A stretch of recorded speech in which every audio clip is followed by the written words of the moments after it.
reaction? It was devastating. I just celebrated, my 3-year-old and 5-year-old have back-to-back birthdays yesterday and the day before. And, I'm sitting there with them and all of a sudden this news comes in and you don't believe it. It doesn't make any sense. And, there's really just no words. I tried to figure out what to say, and, the best thing that I can think of is, when you find out that Whitney Houston passed, or Michael Jackson passed, or Prince passes. Those are things that just catches the entire world off guard. This man is not just a basketball icon. I think we're limiting him. This man was a global icon.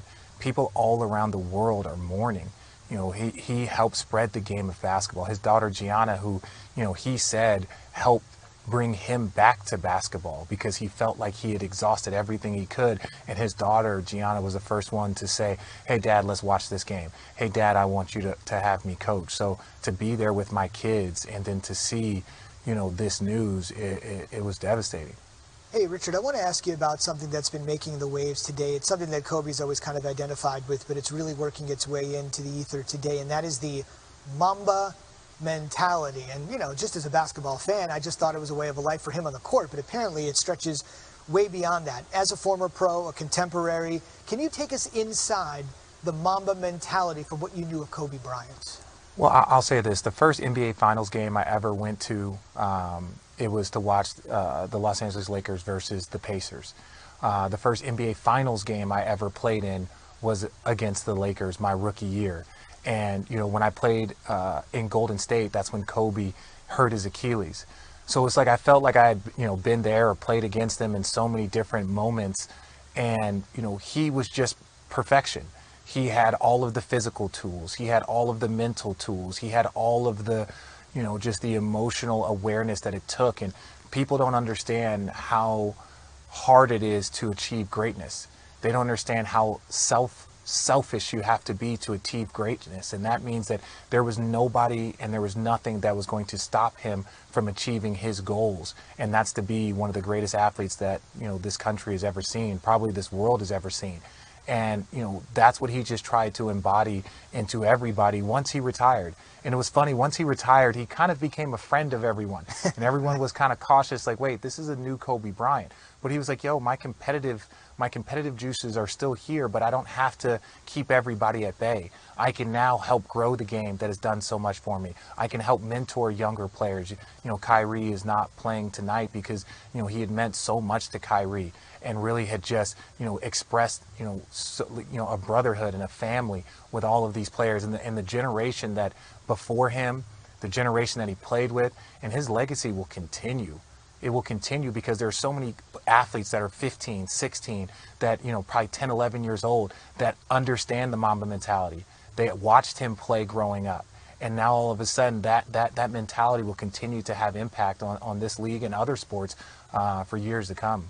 Last one, you said his legacy will live on. I'd be remiss if I didn't ask you what that legacy is to you. To me, it was, he could accomplish and could do things and could focus in that not many players ever did. That was a level of respect that I had for him because growing up, being a Michael Jordan fan, as was he, it was like, God, I wish I could have that focus. I wish I could have that relentless drive. But very, very few people ever achieve that, where they have all the physical tools and all the mental drive and physical drive. There's the Tiger Woods, the, Michael Jordans, there, the Roger Federers. There are very, very few that have ever achieved that on this planet, that have the tools mentally and physically. And that's his legacy to me. Last thing for you. Why do you think he connected so much? As you mentioned, when he was playing, he may not have had a lot of friends on the court, but as David Fisdale joined us earlier, that's probably part of his greatness. He had to push everything out just to make sure that the priority was set, to be the best that he could be, and his ceiling was incredibly high. Why do you think he's connected, though, with players that are in the league now that never played with him, with younger people that are just getting into basketball, and people outside of basketball, as Michael mentioned, in Hollywood, pop culture? Why do you think he was so all-encompassing? Well, because he was a kid that came in at 17, 18 years old, and he knew what he wanted to accomplish.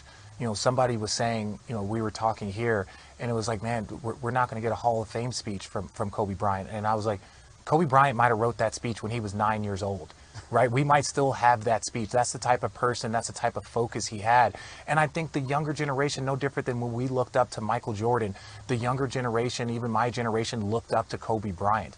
And once he was that competitor, they wanted to compete like him. They wanted to have the versatility in the game.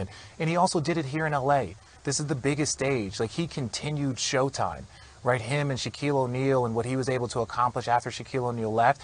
This was all about, you know, LA and doing it under the brightest lights with all of the people around watching you.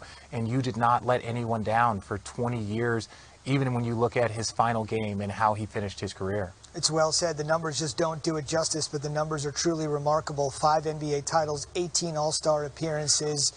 A father, probably more important, a father than all of those NBA accolades, and we appreciate this new father, Richard Jefferson, joining us on SportsCenter this evening. Richard, really appreciate your perspective.